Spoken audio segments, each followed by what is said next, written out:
Hey everyone, and welcome to my first episode of Deep Dive series into the music of Marty Friedman. The first song that we're going to go through is Illumination, which is the first single off of his latest album, Drama, which, as of the recording of this, is not out yet. But this song is, right? I have a whiteboard on the top right here, and the transcription is on the left. If you go to my Patreon, you can find the transcription as a PDF, as a guitar profile, and the backing track. This will be part one of the analysis, and part one will be all about harmony. Part two will be about melody, part three will be about the technique. But here in part one, I want to go over harmony. I'm going to go over the chord progression, the key signature of the song, and possible key changes, and maybe if there's something else going on in the rhythm section of the song. Now, I know that this is not the most exciting part of the analysis, but this is at the very core of what makes music like this tick. So let's get cracking. First of all, we are in E major. And I'm going to write that down right here. First, I'm going to write down just the word major. All right? Because I want to show you kind of the basic way of writing that down harmony.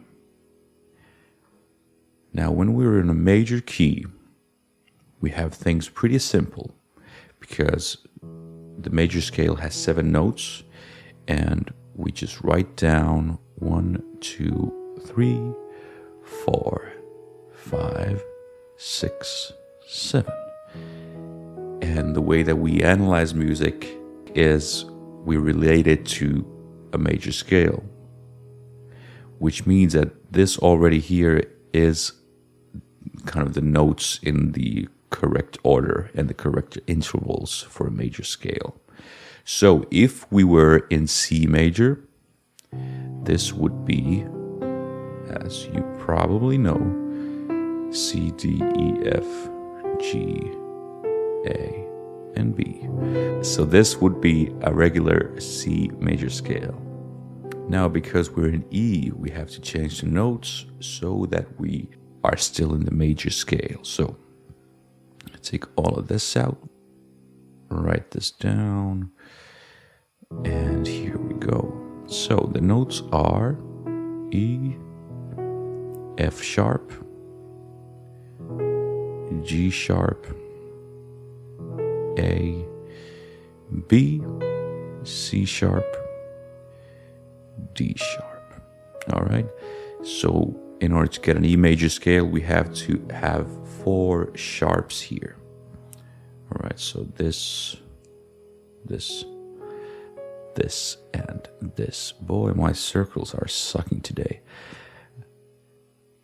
So what that means is we are sharpening 4 of these notes, and if we actually look at what's going on here, at the start of the song, there are 4 sharps here. And where those sharps are in the ledger lines are an F, C, G, and D, meaning that it lines up perfectly with this. Now, the most common way to build chords is simply take them from the major scale, right? That's just one way. That's the most basic way, and I want to show that first here. All right, so what we're going to do, for instance, if we just want an E major chord, we take every other note and just have 3 notes, right?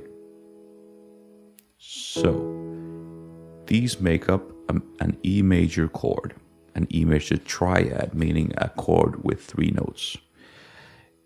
We can do the same thing over any other note. For instance, if we start on the 2, which in this case is an F sharp, we do the same thing. right? And this would be an F sharp minor triad. All right. Now the thing is that the way we usually talk about chords like this is that we just call them by the first note,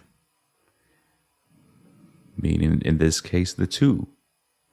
So this would be called a 2 chord. And you guessed it, the first one, the E major, would just be called the 1 chord. And we can do that for every single note in here. Makes sense? I hope it does. I'll show it to you one more time. If you want to build a chord on the 4, just put this and this, every other note again, right? Now, and we use this. And what note is this? Well, the octave repeats, so it's 1 again, and it's an E, right? All right, so that would be called a 4 chord. And the thing is that when you start to analyze music and chord progressions, you can start to see similarities between songs. And what's really great about learning stuff like this is that you can actually learn to hear chords like this. Like, I don't have perfect pitch, but I know what a 4 sounds like because I've done quite a bit of ear training and understanding stuff like this. If you build a chord on any one of these, I can pretty much hear what it is, but I don't have perfect pitch. No, this is a learned skill. What I recommend anyone doing is, if you find music that you really like, or if there's a chord in some song that you really like, oh man, that's beautiful, then take a look at what it is. You might find some similarities. Like, for instance, I love the 3 chord. It's such a bittersweet chord that it really moves me. The way I actually recognize chords myself is if something moves me in a certain way, if something brings out a certain emotion out of me, well, I can use that as a tool to figure out what the chord is. I know that sounds silly, but once you get into this, it really, at least to me, it happens. When my ears started to do that and I recognized stuff, it really supercharged my musicianship. So I suggest very much getting into ear training and stuff like this. It's very much worth it. Okay, this is gonna be a long video because I'm still just introducing stuff. That's the most basic way to build chords off of the major scale. There are 2 more ways that I'm going to talk about here. The second way is that we build a chord from some different scale. That doesn't mean we're all of a sudden shifting a key into somewhere else. We're just borrowing a single chord from somewhere else, right? When it comes up, I'll show you what it means. So that's the second way.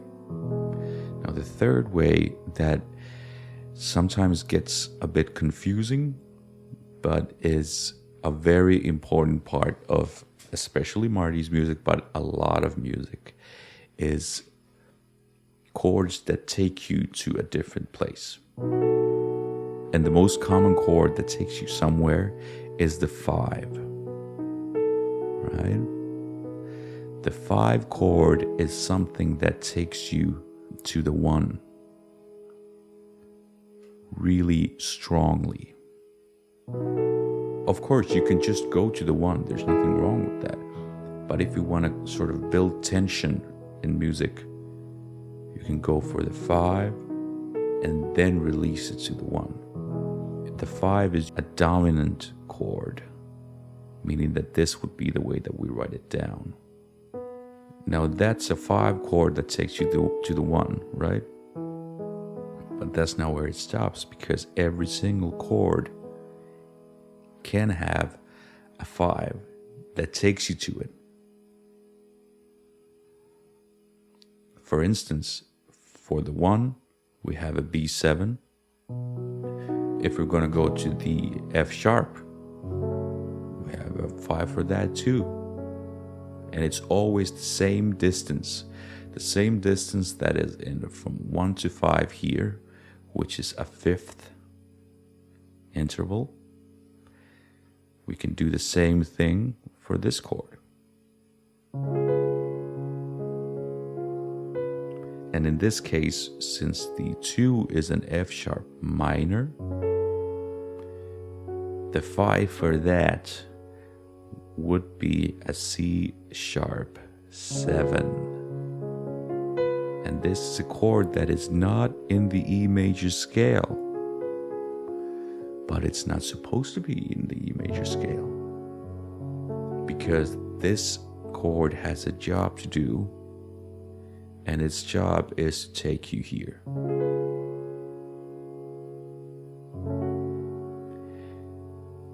And a 5 like that can exist for any chord, anywhere. And for you guitar players out there, which I assume are most of you people, for instance, if you have an F sharp on the low E string, the 5 for that is just the power chord note, right? Which means the 4th fret on the A string. So that's just the introduction here. All right, now let's get into the music, because we're right off to the deep end here. So, all right, we're starting with an E major chord, which is the 1, right? After that, here comes the very thing I was talking about. Right? So it's C sharp 7, which is not in the scale, but its job is to take you to the 2 chord, which here is an F sharp minor, sorry. I hope that is starting to make sense. Next up is a B7, which is the 5 in E major. So far we're pretty much within the scale except for 1 chord. And here's where where the words key and scale kind of take a different turn, because we're very much still in the key of E major. Nothing has taken us out of the key of E major. However, we're not in the scale all the time. And that's the difference between the words key and scale. There are other differences too, but that's one of the main ones. All right, so 5. Next up is a B7 / A. And what this means is that the chord is a B7. Nothing is changing with that. What this means that there is something else in the bass, meaning that there's something else in the very lowest note of the chord. But the function of the chord itself, which is still a 5, which is gone, I'll bring it back, which is still a 5, that doesn't change. All right, so next up is an E with the G sharp in the bass. It's still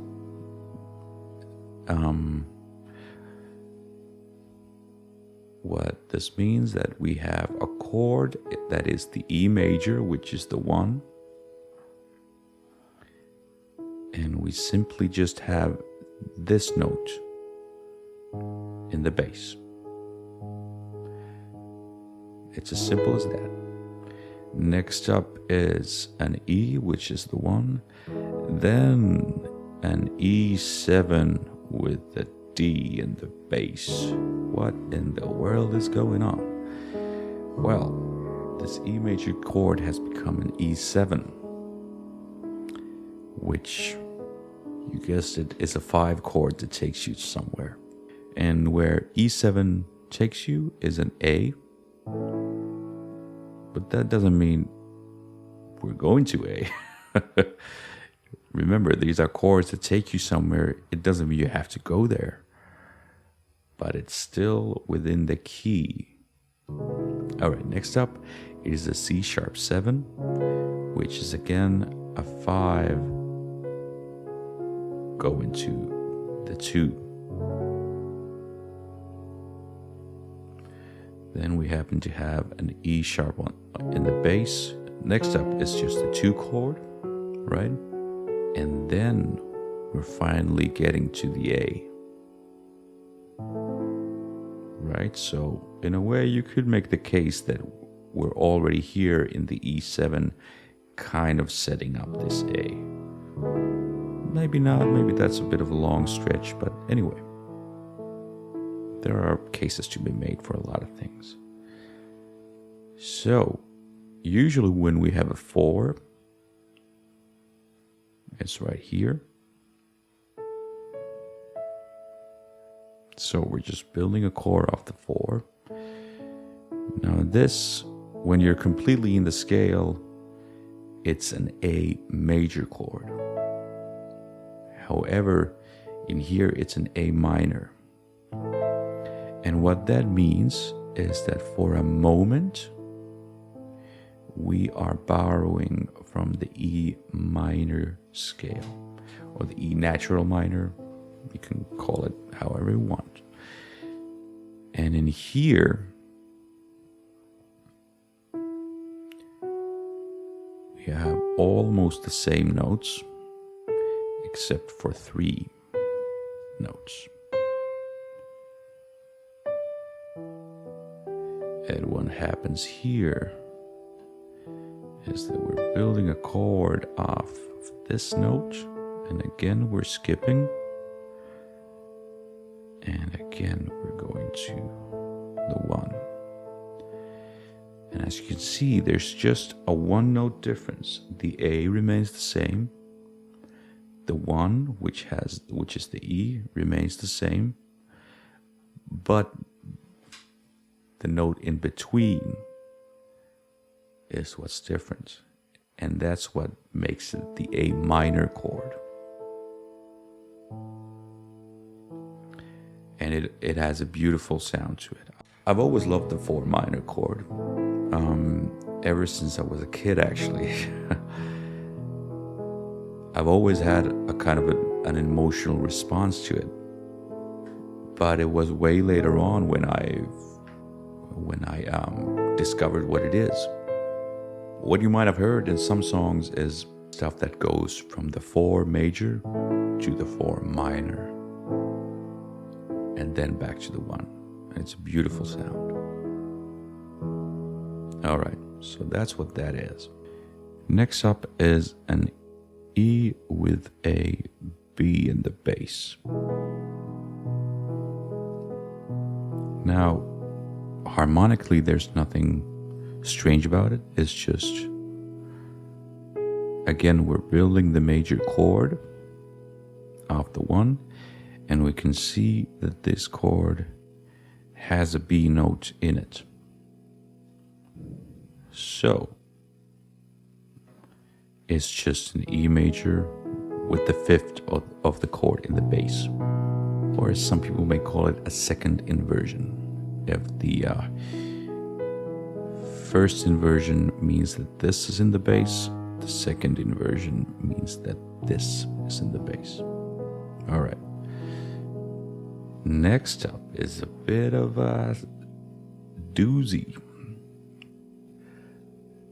What this is a C diminished chord. And here again, this is a chord that takes you somewhere. Now, let me write down what's going on here. There are two chords that really take you somewhere. And one of them was the 5, right? Which is the dominant 7th, or the B7.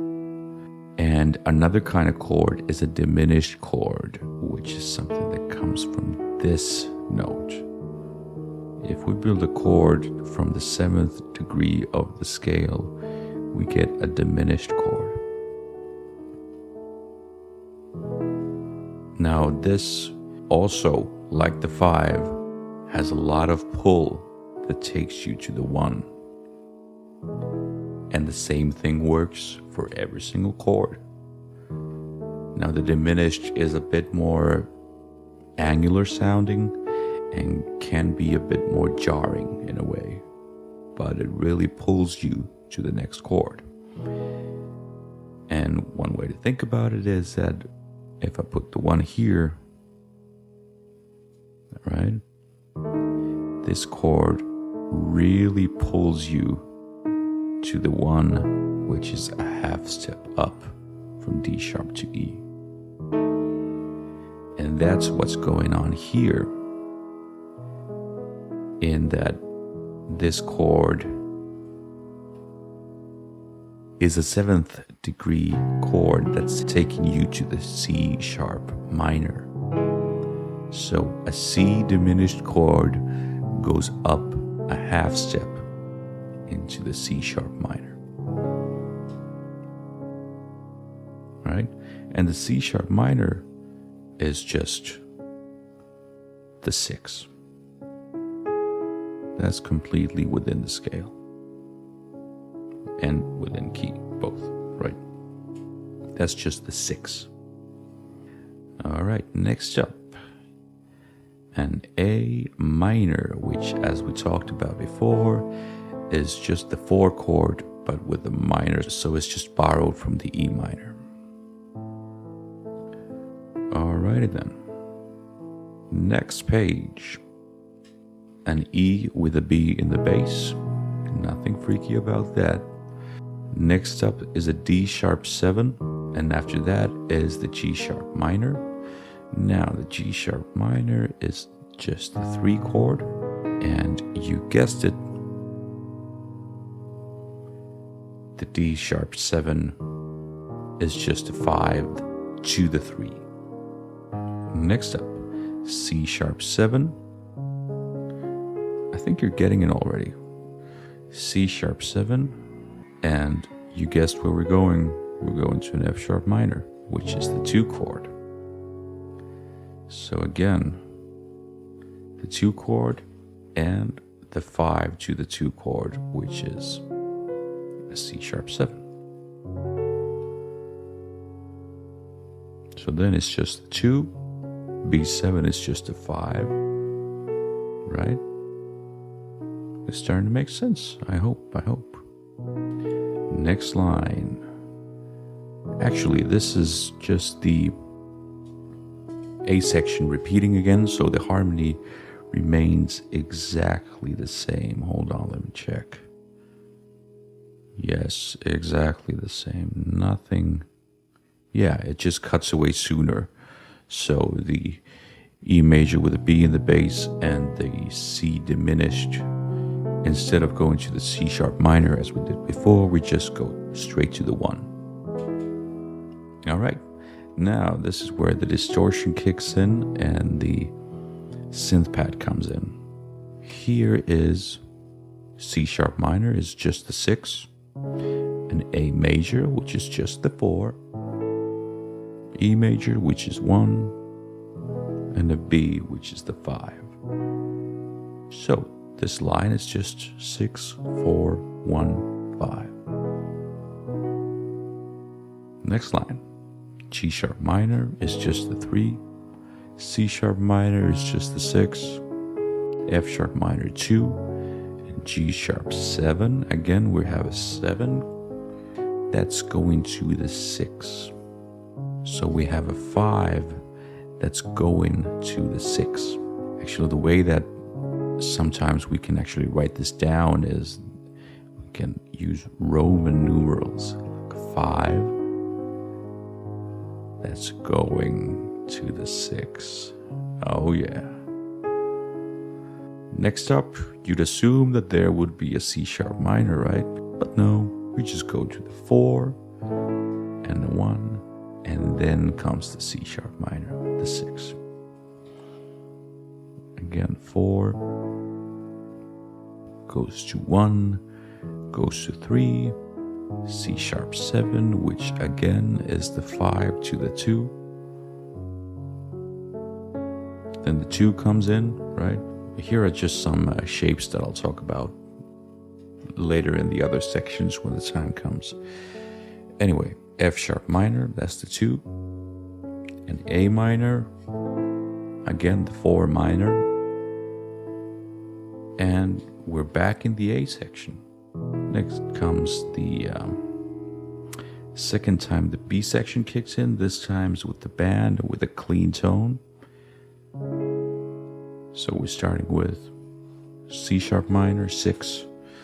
A is the 4, E is the 1, B is the 5. All pretty standard, right? Really inside. G sharp minor, 3.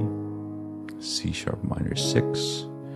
2. G sharp 7, which is the 5 to the 6, as we talked about. 4, 1, 6, 4,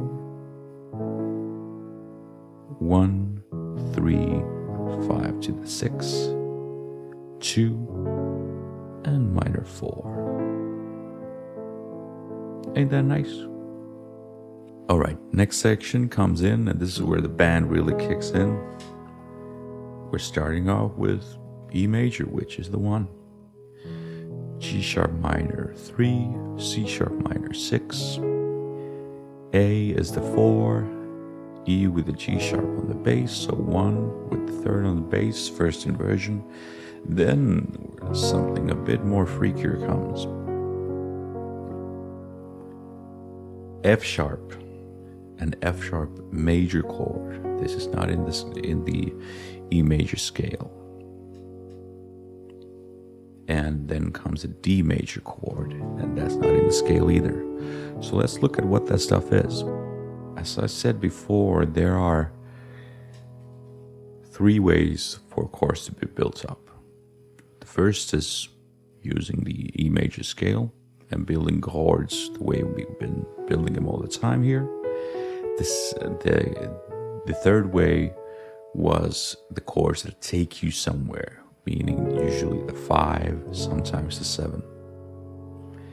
Now the second way that I talked about was that we use other scales just for a single chord, just to get a bit of a different color from a different scale, and then come back in.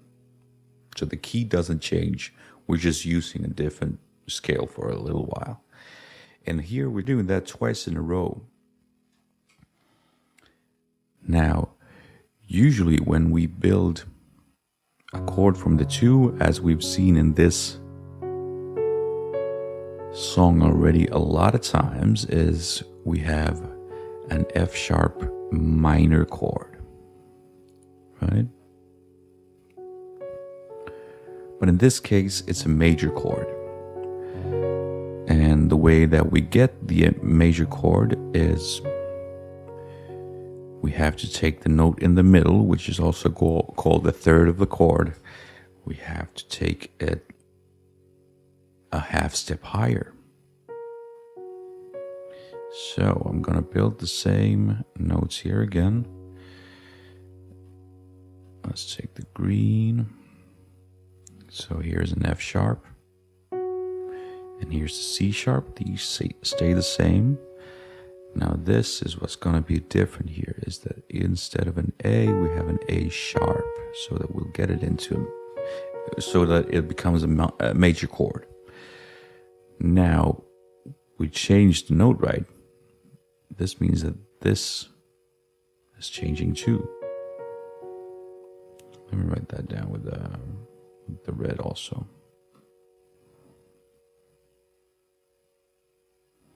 So we had to sharp this note to get this chord.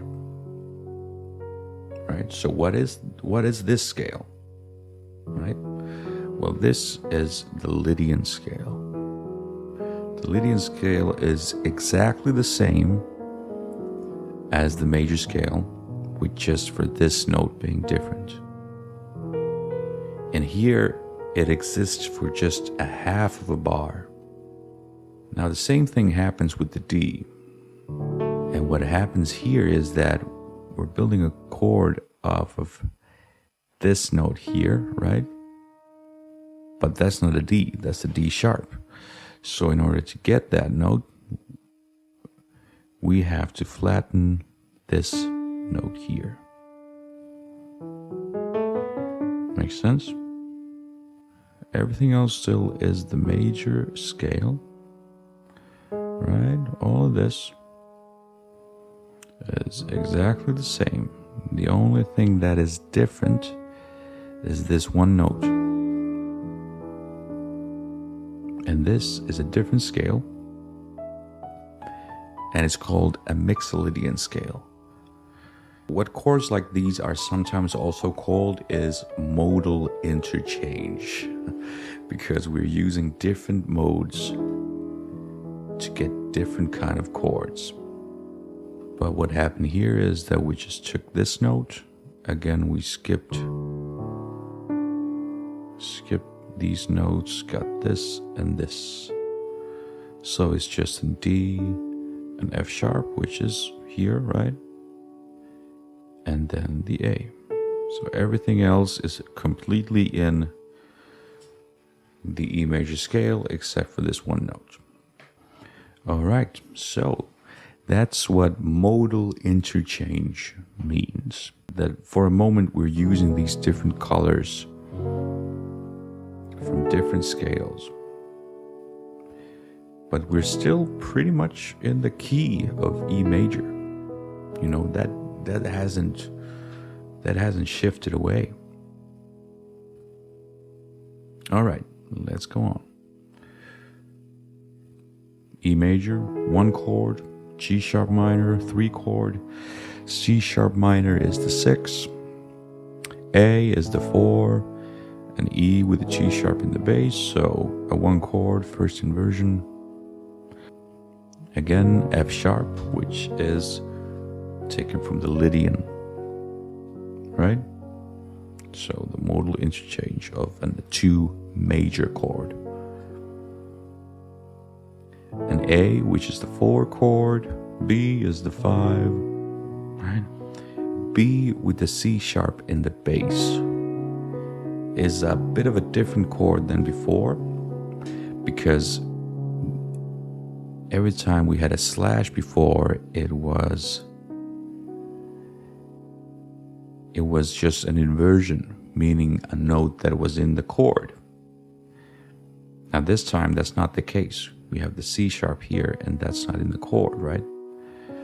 So what this actually is this is a C sharp based chord. But what the B means is the upper structure of the chord. And this is where actually a lot of people like to write this down in a different way. Sometimes this is called an 11 chord. You can think of it as just a kind of a C sharp 7 chord.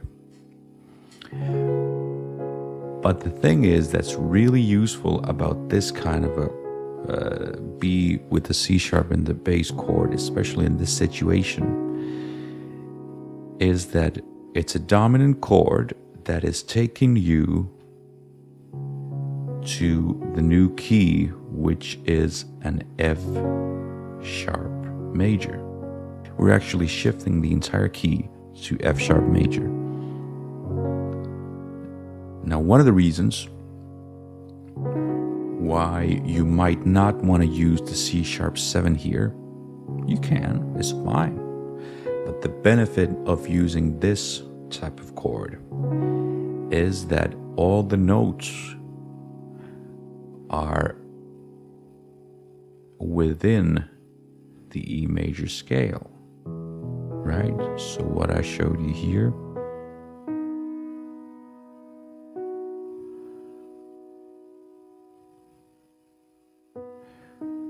all of the notes in the chord are within the E major scale, so it fits the E major key very nicely. You know, the C sharp 7 does too, but it creates tension, right? Well, this doesn't really create that much tension.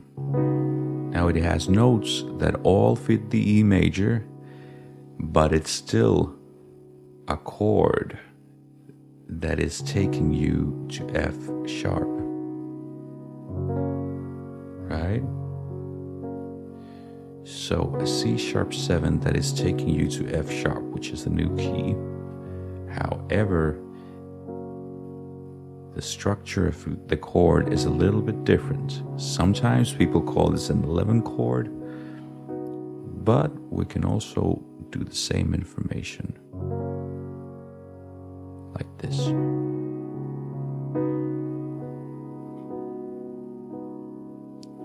Now that's a strange concept, I know, but it's another color to use, right? That is it for the E major. Now we're shifting into a new key, which is the F sharp major. And you can actually see it even in the key signature marking on the notation. Because we were in E major, we always had these 4 sharps here at the start of every line, right? But now we're going to the new key, which has 6 sharps. However, the function remains completely the same. It's still just 1, 2, 3, 4, 5, 6, 7. So F sharp, a G sharp, an A sharp, a B, a C sharp, a D sharp, and an E sharp. Oh yeah. That, by the way, can also be called an F, but we already have a note that uses the F, so we're gonna have this as an E sharp. All right, so now we are in F sharp major. So let's look at the chords again. F sharp, which is the 1 chord, right? It's the same chord, right? The notes are different because we're in different key. However, it's just the 1 chord again. So in a way, nothing has changed. I've always loved the sound of a key change. It's also called a modulation or a key mod, a lot of names. But it's a lovely sound, and there are many kinds of modulations. Here we happen to modulate a whole step higher, which is a pretty common way of modulating. All right, so 1 chord. Next up comes an A sharp 7, which would be a 3 if it was a minor chord, but again, it's a 7th chord. So that one's taking us into a 6. So the A sharp 7 is a dominant chord that is taking us to a D sharp note, right? Because that's the same distance, a 5th again. So we're going to call it just a 5 that's going to a 6. Or we can just write it down like this, right? And it's just a 5 to that. So that was a chord that we saw a lot of times before, right? So the name of the chord has changed, but the function hasn't changed. Next up, D sharp minor, which is just the 6. So the 5 and the 6 makes sense, right? Now we're in the 6. B, which in this key is the 4. F sharp, 1. C sharp is the 5. D sharp minor, a 6 again. B is a 4. G sharp minor is the 2. A sharp 7 again is the 5 to the 6. So it's pretty similar to the stuff we had before, it's just a different key. So let's look at what happens next. Next up is an NC sign, which just means no chord. There's a break in the music. We have a lot of tension that this chord builds up. And then we get a little break. And then instead of going to the 6 again here, which would have been the D sharp minor, again, this time we're changing the key. And this can be seen over here, right? So again, this was the key before, which is an F sharp major. And where we're going right now is this, which is a G major. So again, we're shifting keys, but since we are in a major key, the numbers stay the same, right? But this time we are in G major. I'm gonna write down the names of the notes again. G, A, B, C, D, E, and F sharp. There's just a single sharp note, which is something you can see in the key signature marking over here. So we're in a new key. Let's check out the chords. Starts off with the C, that's the 4, right? Going to a G, that's the 1. So 4, 1. This is a 6, 4, 1. Next up is a B minor, E7, and an A minor. Now there are a few ways to look at this. You can have a 5 that goes somewhere. In this case, it goes to the 2, which happens to be A, right? But that's not all you can do. But we can also have a chain of chords that take us to the A. And a very common way of doing that is using a 2-5. Now this might get a little confusing, but I'll show you what it is. Before we had a 5 that went to the A, which in this case is the E7. Right? Now the 5 is the 5 to this A, right? The same thing happens with this 2. It's the 2 of the A. And the 2 of the A is a B minor.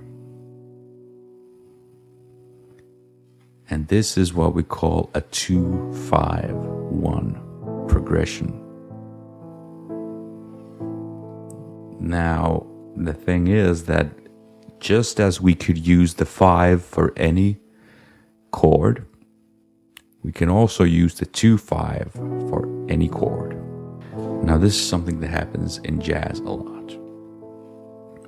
And it's something that can get really confusing, so I don't want to confuse you too much. But luckily, we don't have any more 2-5s in this song, I think. Well, maybe at the ending, but we'll get to that, right? But what this means is that there are 2 ways of looking at this chord thing here. It can be a 2-5 going to the A, or since this B minor is completely in the G major scale, someone might say that this is a 3. Either way is fine. In context, I would probably call this a 2-5, but anything goes. Next up is a C minor. Again, it's just the 4, but it's a minor chord, which is a phenomenon that we've already talked about, right? And then, guess what happens? You guessed it, we're changing keys again. We are changing back into E major. So we're back here.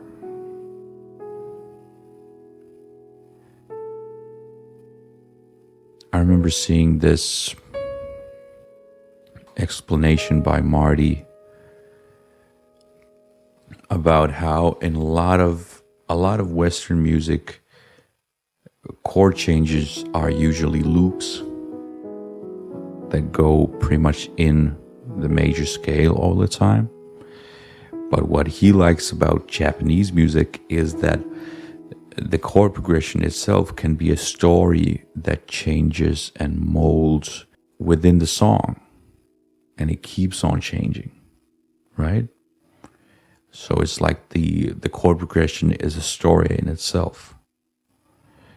And that's a very good way of describing the way that a progression like this feels. It's something that goes through the entire song instead of just looping around. All right, so now we're in E major again. Let's look at the chords. C sharp minor, just a 6. F sharp minor, 2. B is a 5. E is a 1. C sharp, 6. 2, 5. 6 to 5. A 5 to the, you guessed it, to the 6th, which is right here, C sharp minor. So 6, 2, 5, 1. A little break in the band, right? Because Marty bends a note and we change the keys again. Oh yeah. So, where are we now? We're on a key that has 6 sharps. So that means we are in F sharp major again. Someone could make the case that this is actually a D sharp minor key, and I understand that, but for brevity and for clarity, I want to keep this analysis similar. So, now the notes are, again, these. A B, a C sharp. I'm trying to think here. D sharp. Oh yeah, the E sharp. That's my favorite. Right? So, let's look at the chords. D sharp minor, 6. G sharp minor, that's 2. C sharp, 5. F sharp, which is the 1. D sharp, 6. G sharp, 2. C sharp, which is 5.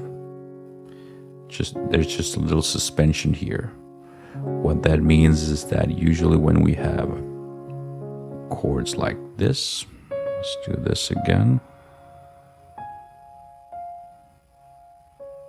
So this is the normal 5, right? Well, all we're doing here is just this little movement where we're not playing this note yet, but we're suspending that note. We're suspending it to a note that's a half step higher. So for a second, for half a bar here actually, we're having this, a little suspension before going into this note, right? That's what a suspension means. All right, next up, D sharp minor, 6, G sharp minor, 2, C sharp is the 5, A sharp 7. Again, it's a 5 to the 6. This 5 to 6 is a chord that we've seen many, many times here. Next up, D sharp minor, 6 again, G sharp minor, 2 again, C sharp, a 5. Then comes D7, D sharp diminished. I'll give you the next key first. We're shifting into the G major again. Right?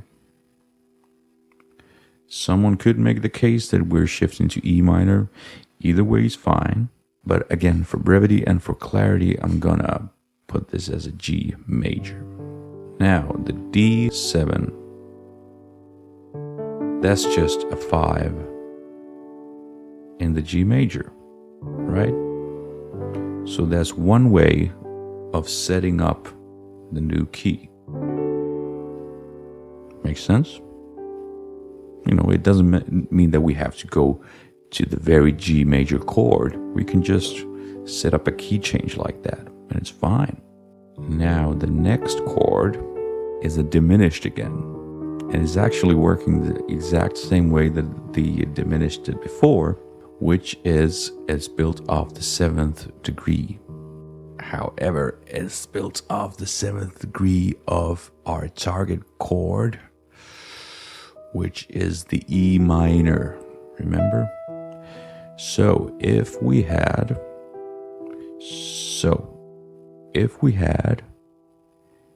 an E minor, its 5 would be a B7, right?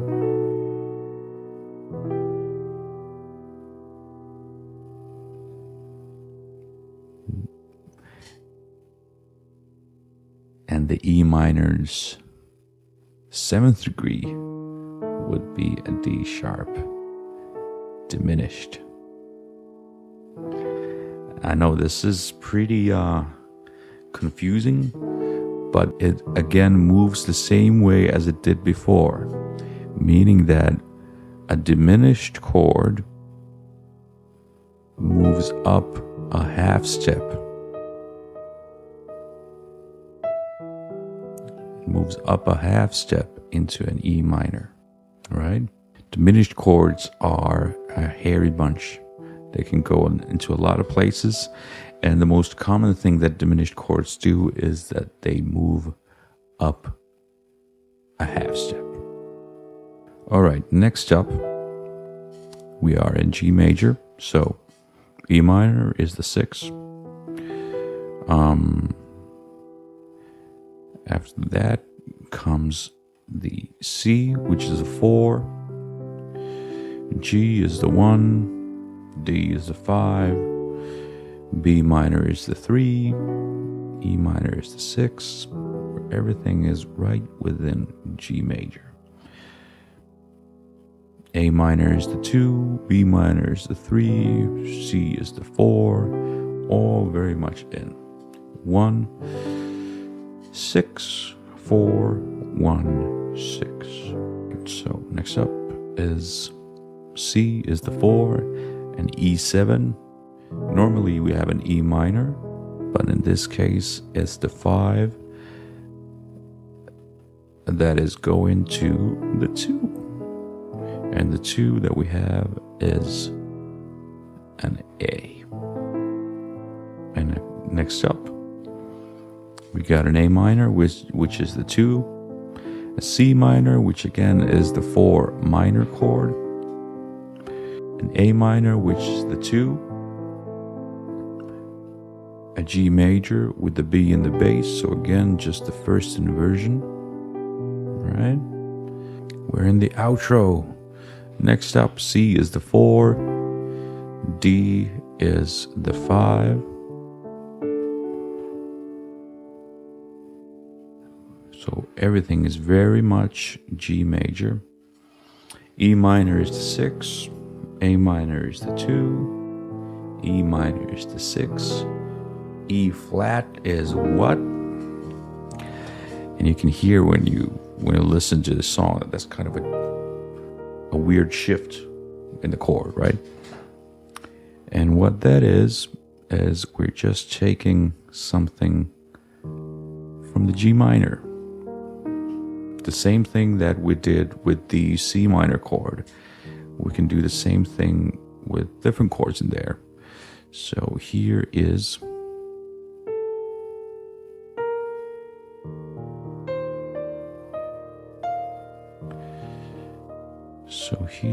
the G minor scale. It's just a 3-note difference from the major.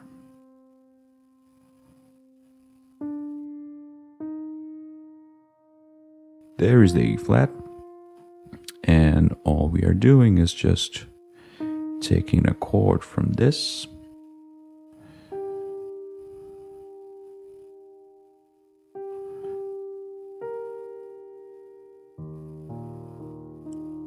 and just building it off like that. So it's a small taste of G minor. So a chord from the G minor for a second, and then we come right back in to have a 2, to have a 5, and then, there is a 2-5, so we'd expect to have a 1 and expect it to be in the G major, right? Well, here's the kicker. We're going into G minor,